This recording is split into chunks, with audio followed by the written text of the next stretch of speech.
যে কোনো ধরনের কনস্পাইরেসি, ষড়যন্ত্র, আধিপত্যবাদ মোকাবেলায় জাতীয় ঐক্যের চেয়ে মুখ্য হাতিয়ার আর নাই। আমাদের একটা প্রতিবেশী দেশ আছে, আমরা আমাদের দেশ নিয়ে যত ভাবি তারা তার চেয়ে বেশি ভাবে। কথা বুঝতেছেন না? আরো ভেঙে বলতে হবে। হ্যাঁ, আমরা আমাদের দেশ নিয়ে যত উদ্বিগ্ন, এদের আরো টেনশন বেশি। বলেন আমাদের দেশে শান্তি আছে না নাই? আমরা হিন্দু মুসলিমে কখনো দাঙ্গা লাগে? আসতে বলেন কেন লাগে? ওদের পূজা পার্বণে আমাদের মাদ্রাসার ছেলেরা যে পাহারা দেয়, চিল্লায় বলেন ঠিক কিনা? আমাদের তাফসীর মাহফিলের সময় ওরা ডিস্টার্ব করে, ঢোল বাজায় না। ওদের পূজা পার্বণের সময় আমাদের তাফসীর মাহফিলের ডেট হলে আমরা চেঞ্জ করে দেই। সুবহানাল্লাহ, কি সাম্প্রদায়িক সম্প্রীতির রোল মডেল। আর ওই বাংলাদেশের ব্যাপারে তারা অনেক ডিস ইনফরমেশন ছড়াচ্ছিল। ভারতের অনেকগুলো গণমাধ্যম, আমি জেনারেলাইজ করব না, আমাদের প্রতিবেশী দেশের সব গণমাধ্যমকে আমি দোষ দিতে চাই না, অনেকগুলো গণমাধ্যম তারা ডিস ইনফরমেশন শেয়ার করেছে। ডিস ইনফরমেশন আর মিস ইনফরমেশনের পার্থক্য আছে। মিস ইনফরমেশন না জেনে ভুল বুঝে একটা মিথ্যা বা ভুল তথ্য ছড়িয়ে দেয়া, এটার ক্ষমা আছে, এটার কি আছে। আর ডিস ইনফরমেশন মানে ইচ্ছা করে, প্ল্যান করে, ম্যাপ করে, ছক এঁকে মিথ্যা, গুজব, রটনা সোশ্যাল মিডিয়ায় ছড়ানো, এটা ক্ষমা আছে? আওয়াজ করে বলেন ক্ষমা আছে? ভারতের কিছু গণমাধ্যম তাই করেছে, আমরা ব্যথিত হয়েছি, আমাদের হৃদয়ে রক্তক্ষরণ হয়েছে। আমাদের প্রতিবেশী দেশকে বলতে চাই, আমাদের দেশ নিয়ে আপনাদের ভাবার দরকার নাই, নিজের চরকায় তেল দেন, নিজের দেশ নিয়ে ভাবেন। গত মাসের ভয়েস অফ আমেরিকার রিপোর্ট, বাংলাদেশে সংখ্যালঘু জনগোষ্ঠী আগের চেয়ে বেশি নিরাপত্তা পাচ্ছে। Report voice of America, Muslim report নাকি? মুসলিম জরিপ, ভয়েস অফ আমেরিকা। কথা বুঝে নাই বোধহয়। ভয়েস অফ আমেরিকা কি আমাদের রিপোর্ট না? ভয়েস অফ আমেরিকার জরিপ, বাংলাদেশের সংখ্যালঘু জনগোষ্ঠী আগের চেয়ে ভালো নিরাপত্তা পাচ্ছে। শুধু এখানেই শেষ না, মাইক্রোসফটের একটা জরিপ শোনাই আপনাদেরকে। তারা সারা পৃথিবীতে গুজব, ভুয়া আর মিথ্যা নিউজ ছড়ানোতে কোন দেশ সেরা একটা রিপোর্ট করেছে, এর মধ্যে 1 নম্বরে এসেছে ভারতের নাম। মাইক্রোসফট তো মুসলমানরা চালায় না? কথা বোঝে নাই বোধহয়। প্রতিবেশী দেশকে বলবো, আপনারা নিজের চরকায় তেল দেন, আপনারাও শান্তিতে থাকেন, আমাদেরকেও শান্তিতে থাকতে দেন। সব চেঞ্জ করা যায়, প্রতিবেশী চেঞ্জ করা যায় না। আমাদের ল্যান্ড তাদের ল্যান্ড, পাশাপাশি। আমরা চাই তারাও সুখে থাক, আমরাও সুখে থাকি, ঠিক কিনা? কিন্তু প্রতিবেশী হলে বন্ধুত্বপূর্ণ আচরণ করতে হয়। প্রতিবেশী যদি বন্ধু না হয়ে প্রভু হতে চায়, এরকম দানব প্রতিবেশী কেউ চায় না। ভারত যদি বন্ধুত্ব উপহার দেয়, আমরা বন্ধুত্ব দিব, কি বলেন? তারা যদি বন্ধু সুলভ আচরণ করে, আমরাও বন্ধুত্ব উপহার দেব। কারণ আমাদের পররাষ্ট্র নীতি হচ্ছে সবার সাথে বন্ধুত্ব, কারোর সাথে বৈরিতা নয়। আলহামদুলিল্লাহ বলেন, কত চমৎকার পলিসি আমাদের। আমরা নির্বিবাদী, আমরা বাংলাদেশিরা শান্তিকামী। We are proud of that. এজন্য আমরা গর্ববোধ করি। আমাদের পররাষ্ট্র নীতি সবার সাথে বন্ধুত্ব, কারোর সাথে শত্রুতা নয়। তাই প্রতিবেশী দেশকে বলবো, আমার ভাইয়েরা, আপনারাও আমাদের ভাই, বন্ধুত্ব দিলে বন্ধুত্ব পাবেন। বন্ধুত্ব ইজ ওয়েলকাম, দাদাগিরি নয়। বন্ধুত্ব ওয়েলকাম, দাদাগিরি নয়, লাউড এন্ড ক্লিয়ার। ভারত যদি বন্ধুত্ব দেখায়, বন্ধুত্ব পাবে। কিন্তু ভারত যদি বাংলাদেশে আধিপত্যবাদ বিস্তার করতে চায়, বাংলাদেশের 18 কোটি জনগণ সেটা রুখে দেবে। ভারত যদি গৌর গোবিন্দের ভূমিকায় নামতে চায়, দেশের 18 কোটি মুসলমান শাহজালালের ভূমিকায় নামবে।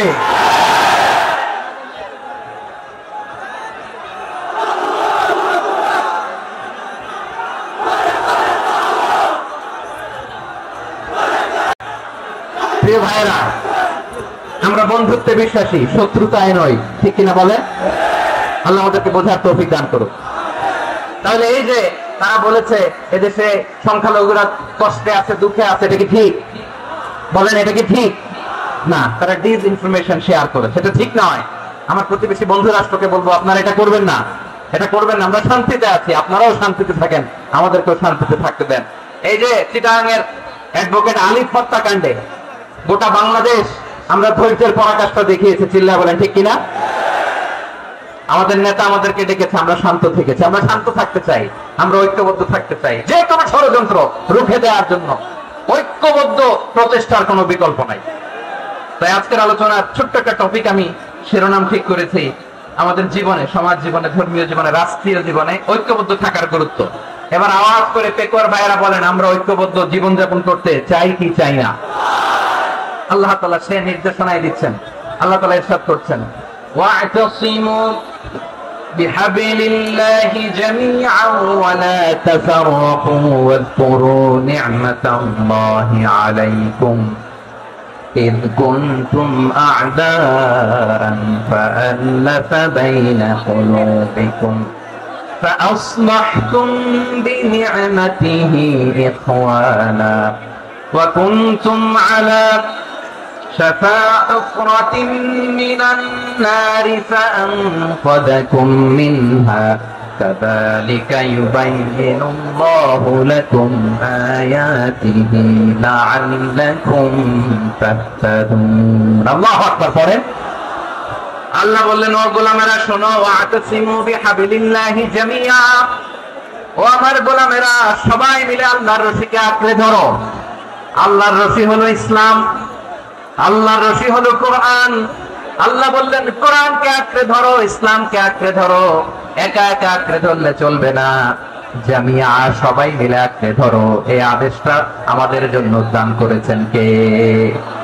আল্লাহ তাআলার নির্দেশ, ওয়া'তাসিমু বিহাবলিল্লাহি জামিআ,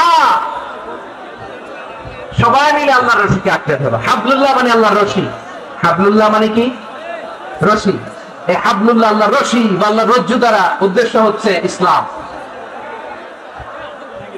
আল্লাহর রশি দ্বারা উদ্দেশ্য কি? তাফসিরে অনেক ব্যাখ্যা এসেছে।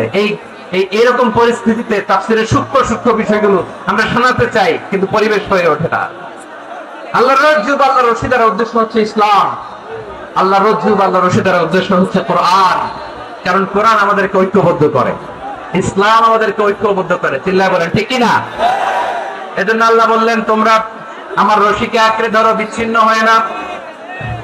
আমার দেয়া নিয়ামতগুলো স্মরণ করো। যখন তোমরা ছিলে শত্রু, তোমাদের মধ্যে হৃদয়ে আমি আল্লাহ ভালোবাসা ঢেলে দিলাম, ফলে তোমরা সবাই ভাই ভাই হয়ে গেলে। তোমরা সবাই ছিলে জাহান্নামের কিনারায়, জ্বলন্ত অগ্নিকাণ্ডের পাশে। আমি আল্লাহ দয়া করে ঈমানের বদৌলতে তোমাদেরকে আগুন থেকে ফেরালাম। আমি আল্লাহ দয়া করে তোমাদেরকে জান্নাতের পথ দেখিয়ে দিলাম। সুবহানাল্লাহ পড়েন। এমন পথ দেখালাম যে পথ তোমাদেরকে জান্নাতে নিয়ে যাবে, পথের দিশা তোমরা পাবে। লাআল্লাকুম তাহতাদুন। প্রিয় ভাইরা, তাহলে আমাদের যে ঐক্যবদ্ধ থাকতে হবে, এই নির্দেশটা কার? নাকি মানমত আমি বানায় বলতেছি? আওয়াজ করে বলুন, নির্দেশটা কার? আল্লাহ। তাহলে আমাদের ঐক্যবদ্ধ জীবন যাপন করতে হবে। প্রিয় ভাইরা, ইসলাম আমাদেরকে ঐক্যবদ্ধ করে। ইসলাম আমাদেরকে কি করে? সংঘবদ্ধ করে, ঐক্যবদ্ধ করে। বিচ্ছিন্ন হওয়া যাবে না। বিরোধ, বিচ্ছিন্নতা, মতানৈক্য, এগুলো আমাদেরকে ধ্বংস করে, আমাদেরকে দুর্বল করে। আর আমাদের ঐক্যবদ্ধ প্রচেষ্টা আমাদেরকে বিজয়ের দিকে এক ধাপ এগিয়ে নেয়। চিল্লায় বলেন ঠিক কিনা? এজন্য আল্লাহ বললেন, ওয়া'তাসিমু বিহাবলিল্লাহি জামিআ, তোমরা আল্লাহর রশিকে আঁকড়ে ধরো, তোমরা ঐক্যবদ্ধ জীবন যাপন করো, তোমরা বিচ্ছিন্ন হইও না। বিচ্ছিন্ন হইলে লস, ঐক্যবদ্ধ হলে সেখানে কল্যাণ আছে না নাই? মাইকে কি সমস্যা হয়েছে কোনো? এবার ঠিক আছে। প্রিয় ভাইরা, শেষ করে দেই না? তাইলে শেষ করে দিব। তো গত 2 দিন আগে এসে বসে আছেন, আর আমি আসার 20 মিনিটের মধ্যে উঠে যাচ্ছেন কেন? আর সহ্য হচ্ছে না? আর পারতেছেন না? হ্যাঁ, বসেন। যাদের খুব জরুরত তাদেরকে বেরোতে দেন। অনেকে সকাল থেকে বসে আছে, ওয়াশরুমে যেতে হবে, সারাদিন কিছু খায় নাই, পাগলের মতো বসে আছে। আমি জানি, সব রিপোর্ট আছে আমার কাছে। মেহেরবানি করে বিশৃঙ্খলা করবেন না, আল্লাহর ওয়াস্তে, আল্লাহর ওয়াস্তে। যাদের কষ্ট হচ্ছে বের হয়ে যান। আরো কয়েক মিনিট কথা বলে আমরা শেষ করব। আল্লাহর ওয়াস্তে, আল্লাহর ওয়াস্তে বলার পরেও এরকম বিশৃঙ্খলা করা মোটেও কাম্য নয়। প্রিয় ভাইরা, আল্লাহর ওয়াস্তে, এই শব্দটা কতবার ইউজ করেছি আমি, আল্লাহর ওয়াস্তে। আপনার বুক কাঁপে না? হ্যাঁ, ভয় হয় না আল্লাহর? একটু থামেন, একটু থামেন, মেহেরবানি করে, মেহেরবানি করে। এই তো, হ্যাঁ, মাশাআল্লাহ। আল্লাহর ওয়াস্তে প্রিয় ভাইরা, ঐক্যবদ্ধ হতে হবে আমাদেরকে। আদেশটা কার? একটু আওয়াজ করবেন। ঐক্যবদ্ধ জীবন যাপন করতে হবে, আদেশটা কার? আমাদের আগে যে সমস্ত জাতিগোষ্ঠী ধ্বংস হয়েছে বিভেদের কারণে হয়েছে। বিশ্বনবী বলেন, বুখারীর বর্ণনা, ফাইন্নামা আহলাকাল্লাযীনা মিন ক্বাবলিকুম কাসরাতু মাসাইলিহিম ওয়া ইখতিলাফুহুম আলা আমবিয়াইহিম। তোমাদের আগে ইহুদি নাসারারা যারা ধ্বংস হয়েছে, আমার গজবে উপনীত হয়েছে, দুইটা কারণ ছিল। নাম্বার 1, কাসরাতু মাসাইলিহিম, বেশি প্রশ্ন করত, প্রয়োজনে অপ্রয়োজনে নবীরা প্রশ্ন করে আটকাইতে চাইতো, এরকম ডাকাত ছিল তারা। 2 নাম্বার কারণ, ওয়াখতিলাফুহুম আলা আমবিয়াইহিম, ইখতিলাফ করার কারণে, বিভেদের কারণে, পারস্পরিক বিরোধে জড়ানোর কারণে তারা ধ্বংস হয়েছে। এখন বলেন, আমরা কি আল্লাহর গজব চাই? আমরাও কি তাদের মতো ধ্বংস হতে চাই? এজন্য আল্লাহ তাআলা সূরা আল ইমরানের 105 নম্বর আয়াতে বললেন, ওয়ালা তাকুনু কাল্লাযীনা তাফাররাকু ওয়াখতালাফু মিন বা'দি মা জাআহুমুল বাইয়িনাত ওয়া উলাইকা লাহুম আযাবুন আযীম। খবরদার, প্রমাণ পাওয়ার পরেও, দলিল নাজিল হওয়ার পরেও যারা বিরোধ করেছে, ইখতিলাফ করেছে, বিচ্ছিন্ন হয়েছে, খবরদার তোমরা তাদের মতো হয়ো না। যদি তাদের মতো হও তাহলে জেনে রাখো, ওয়া উলাইকা লাহুম আযাবুন আযীম, তাদের জন্য আমি মর্মন্তুদ শাস্তি প্রস্তুত করে রেখেছি। যারা বিচ্ছিন্ন হয়েছে, বিরোধ করেছে, তারা কারা? ইহুদি নাসারারা। এই আয়াতের তাফসীরে কাল্লাযীনা তাফাররাকু ওয়াখতালাফু, যারা বিচ্ছিন্ন হয়েছে, বিরোধ করেছে, তারা কারা? মুফাসসিরিন ইকরাম বলেছেন তারা ইহুদি নাসারারা। আওয়াজ করে বলুন তো, তারা কারা? ইহুদি নাসারারা। বিষ্ণু ঈসা ইসলাম সুনানে আবু দাউদ এবং তিরমিজির হাদিসে বলেন, ইফতারাকাতিল ইয়াহুদু আলা 71 ফিরকা, ইহুদিরা 71 দল হয়েছে। ইখতিলাফ করতে করতে কয় দল? সবাই বলে নাই, কয় দল? ওয়াফতারাকাতিন নাসারা আলা 72 ফিরকা, আর নাসারারা হয়েছে 72 দল। আওয়াজ করে বলুন তো, কয় দল? ওয়াসাতাফতারিকু হাদিহিল উম্মাহ বি73 ফিরকা। আর বিশ্বনবী আফসোস করে বলেন, আমার উম্মত হবে 73 দল। ইহুদি 71 দল, নাসারা 72 দল, আর আমার উম্মত, বুঝে থাকলে আওয়াজ করে বলেন। বিশ্বনবী বলেছেন, আমার উম্মত ভাগ হবে কয় দলে? কুল্লুহা ফিন্নার, সব জাহান্নামে যাবে, ইল্লা ওয়াহিদা, একটা দল ছাড়া। ভালোবাসা কোন আইন কানুন দিয়ে মাপা যায় না, এটা আমি জানি। এটা যে ভালোবাসার বহিঃপ্রকাশ, এটাও আমি বুঝি। ভালোবাসাকে আটকায় রাখা যায় না। এটা যে ভালোবাসার অগ্নি স্ফুলিঙ্গ, এটাকে কোনো কিছু দিয়ে জমায় রাখা যাবে না, এটা আমি টের পাই। এজন্যই মনকে বুঝতে, যেটা ভালোবাসা। মেহেরবানি করে অল্প কয়েকটা মিনিট একটু সুশৃঙ্খল আমার সাথে থাকতে হবে, আল্লাহর ওয়াস্তে, আল্লাহর ওয়াস্তে। প্রিয় ভাইরা, তাহলে আমরা ঐক্যবদ্ধ জীবন যাপন করতে চাই, ঠিক কিনা বলেন? এবার বলেন, ঐক্যের ভিত্তি কি? আমরা যে ঐক্যবদ্ধ হব কিভাবে? সবাই বলে ঐক্য চাই, ঐক্যবদ্ধ হতে চাই, ঐক্যের ভিত্তি কি বলেন? ঐক্যের ভিত্তি হচ্ছে তাওহীদ। আওয়াজ করে বলতে হবে সবাই, ঐক্যের ভিত্তি কি? যেই বলবে লা ইলাহা ইল্লাল্লাহ, ও আমার ভাই, তার জন্য আমার হৃদয়ে দরদ, মায়া মাখা দরদ, ভালোবাসা আছে না নাই? তাওহীদ। এই মুসলিম উম্মাহ ঐক্যের ভিত্তি তাওহীদ। পেকুয়ার ভাইরা মনে রাখেন, মেসেজগুলো মনে রাখেন। মুসলিম উম্মাহ ইউনিটি, ঐক্য, এটার ভিত্তি হচ্ছে তাওহীদ। যেই পড়বে লা ইলাহা ইল্লাল্লাহ, সে আমার কি? এজন্য বিষ্ণু বলেন, মান ক্বালা লা ইলাহা ইল্লাল্লাহ, যে ব্যক্তি বলবে লা ইলাহা ইল্লাল্লাহ মুখলিসান মিন কলবিহি, অন্তর থেকে যে পড়বে লা ইলাহা ইল্লাল্লাহ, দাখালাল জান্নাহ, সে জান্নাতি হয়ে যাবে। সুবহানাল্লাহ বলেন। যেই পড়বে লা ইলাহা ইল্লাল্লাহ, সে কই যাবে? জান্নাতি হয়ে যাবে। এখন আমার সব ভাই যারাই লা ইলাহা পড়তে জান্নাতে যাক, চাই কি চাই না? নাকি আপনি শুধু একাই জান্নাতে যেতে চান? একাই যেতে চান? জান্নাতে একা আমি যাব না তো ভাই, তোমাকেও জান্নাতে দলে নিতে চাই। সবাই বলেন, জান্নাতে একাই আমি যাব না তো ভাই, তোমাকেও জান্নাতে দলে নিতে চাই। আমাদের জান্নাতের দল ভাই হোক, আমরা চাই কি চাই না? যেই বলবে লা ইলাহা ইল্লাল্লাহ ওই আমার ভাই, সে জান্নাতে যাক, এটাও আমি চাই, ঠিক কিনা? নাকি সবাইরে জাহান্নামে বানাইয়া খালি আপনি জান্নাতে ঢুকবেন? আচ্ছা বলেন, সব গেছে জাহান্নামে, আপনি একা জান্নাতে, ওই জান্নাতে ভালো লাগবে আপনার? আকল খাটান। সব জাহান্নামে গেছে, যা এক কাফের, ও জালেম, ও নাস্তিক, সব গেছে জাহান্নামে, আপনি একা জান্নাতে, ওই জান্নাতে ভালো লাগবে? জান্নাতে আমি একা যেতে চাই না, আমার জান্নাতের দলকে আমি ভাই করতে চাই। চিল্লায় বলো ঠিক কি না? যারাই বলবে লা ইলাহা ইল্লাল্লাহ তারা আমার ভাই। বিশ্বনবী এই কথাটা আরো চমৎকার ব্যাখ্যা করেছেন। তিনি বলেন, মান সাল্লা সালাতানা ওয়াস্তাকবালা কিবলাতানা ওয়া আকালা যাবিহাতানা ফাযালিকাল মুসলিম লাহু যিম্মাতুল্লাহি ওয়া যিম্মাতু রাসূলিহি ফালা তুখফিরুল্লাহ ফি যিম্মাতিহি।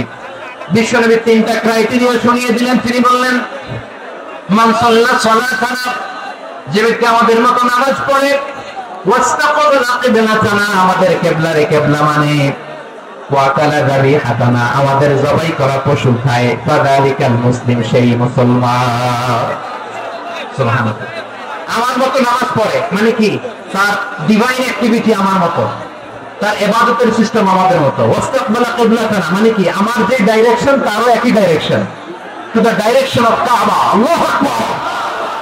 সেই মুসলিম। লাহু যিম্মাতুল্লাহি ওয়া যিম্মাতু রাসূলিহি, তার জন্য রয়েছে আল্লাহর জিম্মা, রাসূলের জিম্মা। ফালা তুখফিরুল্লাহ ফি যিম্মাতিহি, আল্লাহর জিম্মাদারির তোমরা খেয়ানত করো না। তার মানে তোমার মুসলিম ভাইরে অমুসলিম বলো না, তার জান মালের কোনো ক্ষতি তুমি করতে পারবা না। সুবহানাল্লাহ। তাহলে ঐক্যের ভিত্তি বিশ্বনবীর কথা থেকে, মুখনিসৃত পবিত্র কথা থেকে আমরা পেলাম। আমার আঙ্গুলের দিকে তাকিয়ে আওয়াজ করে বলো পেকুয়ার ভাইয়েরা, ঐক্যের ভিত্তি কয়টা? আওয়াজ করে বলো কয়টা? ঐক্যের ভিত্তি হবে যে তাওহীদ, এটার ব্যাখ্যা।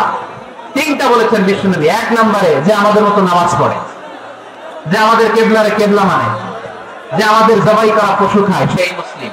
সেই কি? মুসলিম, সে আমার ভাই। তার সাথে আমার কোনো বিরোধ আছে? কথা বলো পেকুয়ার ভাইয়েরা, বিরোধ আছে? কোনো বিরোধ নাই, কারণ আমরা এক উম্মাহ, আমরা সবাই এক উম্মাহ। সবাই আওয়াজ করে আমার সাথে বলেন তো, এক উম্মাহ। এগুলো মুখস্থ করতে হবে আমাদের। আওয়াজ করে সবাই বলো, কেউ বাকি থাকবে না, বলো এক উম্মাহ। রব্বুল আলামিন বলেন, ইন্না হাযিহি উম্মাতুকুম উম্মাতান ওয়াহিদাতান, ইন্না হাযিহি উম্মাতুকুম উম্মাতান ওয়াহিদাতান ফাআনা রাব্বুকুম ফা'বুদুন। নিশ্চয়ই তোমাদের এই উম্মাহ হচ্ছে এক উম্মাহ, উম্মাতান ওয়াহিদা, এক উম্মাহ। আমি তোমাদের এক রব, আমি এক আল্লাহর ইবাদত করো, আমি ছাড়া কারো ইবাদত করো না। আদেশটা কার? তাহলে আমরা সবাই মিলে কয় উম্মাহ? এই যে এই ভাইরা, এই তোমরা যে ঢিলাঢিলি করতেছো আমি দেখতেছি না। আমি বলছি না ও মারছে, ওর দোষগুলো বলা যাবে না, বলছি? তোরা দেখাচ্ছ কেন? তুমি তো আমার দিকে তাকাবা। তোমার পানি মারলো আমার দিকে তাকাবা, তোমার আঘাত করলো তুমি আমার দিকে তাকাবা। তোমাদেরকে তো এই দায়িত্ব দিয়েছিলাম। এদিকে কিয়ামত হয়ে যাবে কিন্তু ঘাড় নড়বে না। আমি তো ওই অডিয়েন্স চাই। তো ধাক্কাধাক্কি করলে হবে? যখন জিজ্ঞেস করবো বাঘের মতো উত্তর দিবা, বাকি সময় খরগোশের কানের মতো কান খাড়া করে আমার দিকে করে রাখবা। রাজি আছো? তাহলে আমরা সবাই এক উম্মাহ। কয় উম্মাহ? নাকি দুই উম্মাহ? আওয়াজ করে বলো, কয় উম্মাহ? এক উম্মাহ। শুধু এক উম্মাহই না, শুধু এক উম্মাহই না, শুধু আমরাই না, আমাদের সবার দিন একটা। আওয়াজ করে বলো কয়টা? বিশ্বনবী বলেন, আল আম্বিয়া ইখওয়াতুন লিআল্লাহ, নবীরা হচ্ছে বৈমাত্রেয় ভাইয়ের মতো। উম্মাহাতুহুম শাত্তা ওয়া দীনুহুম ওয়াহিদ, নবীরা হলো বৈমাত্রেয় ভাইয়ের মতো। অর্থাৎ নবীদের মা ভিন্ন, বাবা এক, মানে নবীদের শরীয়ত ভিন্ন কিন্তু দিন একটা। আমাদের দিন কয়টা?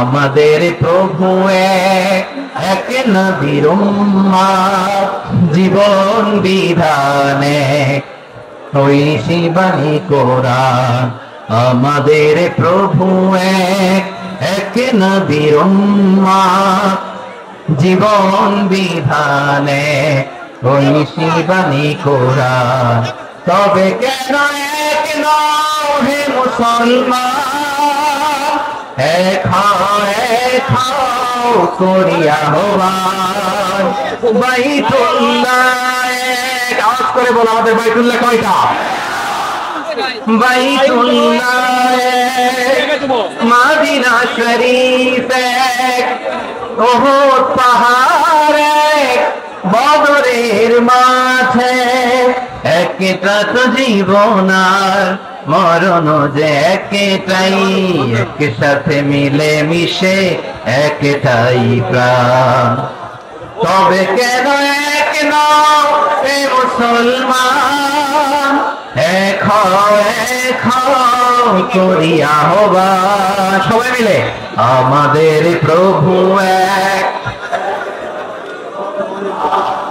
জীবন বিধানে ওই শিবানী কোরআন একসাথে আমাদের প্রভু এক আমার কলেজার টুকরা পেকুয়ার ভাইরা মাশাআল্লাহ এখন অনেক শান্ত হয়েছে বলেন আমরা কয় উম্মাহ এই যে শাহাদাত সাব্বাবা আঙ্গুলি উপরের দিকে উঁচু করে আওয়াজ করে বলো আমরা কয় উম্মাহ আওয়াজ করে বলো আমরা কয় উম্মাহ মাশাআল্লাহ আমরা এক উম্মাহ আমরা খবরদার গোটা বিশ্ব আমাদের এই আঙ্গুলি দেখেছে আমরা এক উম্মাহ শুধু আমরা এক উম্মাই না আমরা এসেছি এক উৎস থেকে কয় উৎস ফ্রম অ্যাডাম এন্ড ইভ আদম এবং হাওয়া উনার সন্তান আমরা তার ছেলে মেয়ে থেকে তার ছেলে মেয়ে থেকে তার ছেলে মেয়ে থেকে আমি তার মানে রাস্তাঘাটে এদিকে সেদিকে যাকেই দেখি সে আমাদের এই বিরাট পরিবারের কেউ না কেউ চিল্লায় বলেন ঠিক কিনা এই যে যারা বসে আছে আমরা কোনো না কোনো ভাবে তো আত্মীয় কি বলেন কারণ আদি পিতাকে সবাই বলে না আদি পিতাকে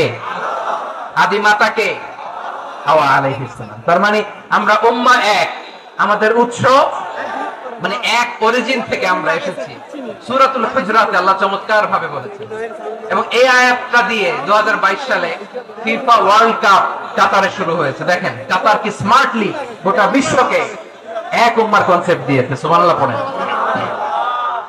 সূরাতুল হুজরাত আল্লাহ বলেন ইয়া আইয়ুহান নাসু ইন্না খলাকনাকুম মিন যাকারিন ওয়া উনসা وجعلناكم شعوبا وقبائل لتعارفوا إن أكرمكم عند الله أتقاكم إن الله عليم خبير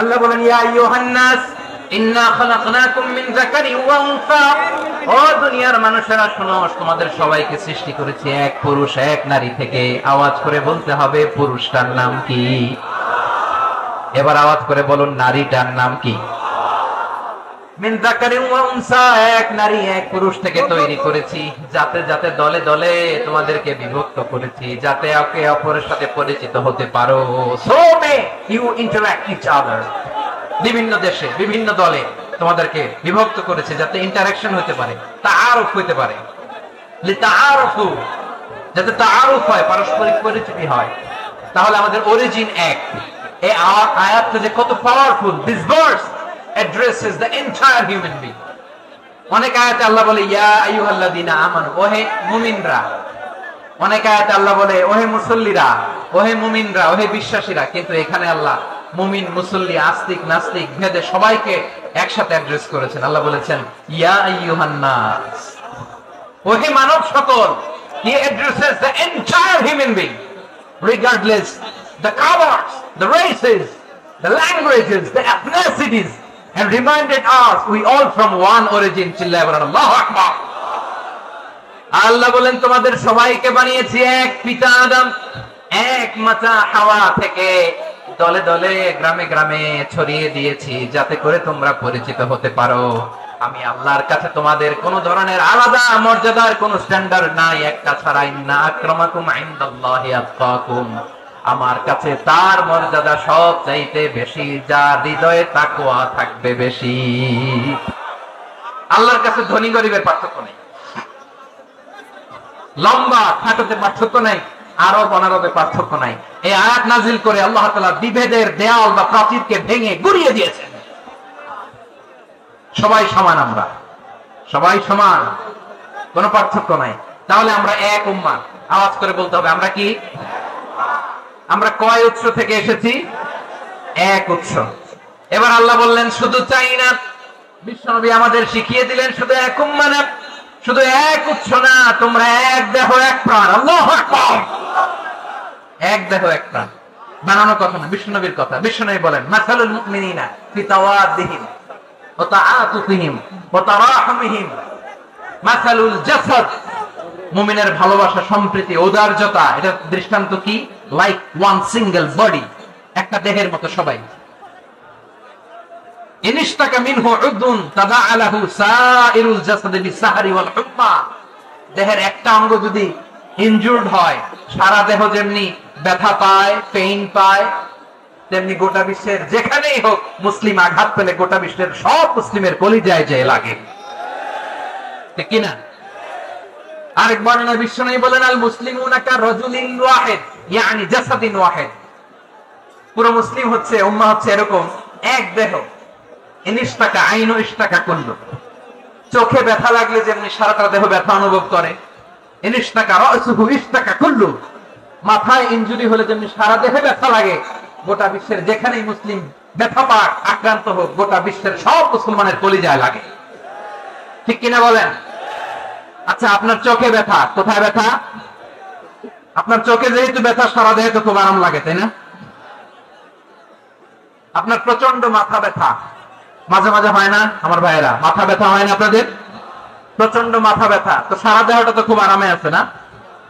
নাকি চোখে ব্যথা লাগলে, ইনজুরি হলে সারা দেহ সেই ব্যথা অনুভব করে? মাথায় ব্যথা হলে সারা দেহ সেই ব্যথা অনুভব করে কি করে না? ঠিক অনুরূপ ভাবে কাশ্মীরে আমার মুসলিম ভাইরা আক্রান্ত হলে আমাদের হৃদয়ে রক্তক্ষরণ হয় কি হয় না? আমার রোহিঙ্গা মুসলিম ভাইরা যখন কাঁদে, তাদের সাথে আমরাও কাঁদি কিনা? কেন কাঁদি? কারণ এক দেহ। কথা বুঝে নাই? আওয়াজ করে বলেন এক দেহ। আওয়াজ। হ্যাঁ, ব্যাটারি ফিউজ হয়ে গেছে, পেকুয়ার পোলাপানদের গলায় আওয়াজ নাই।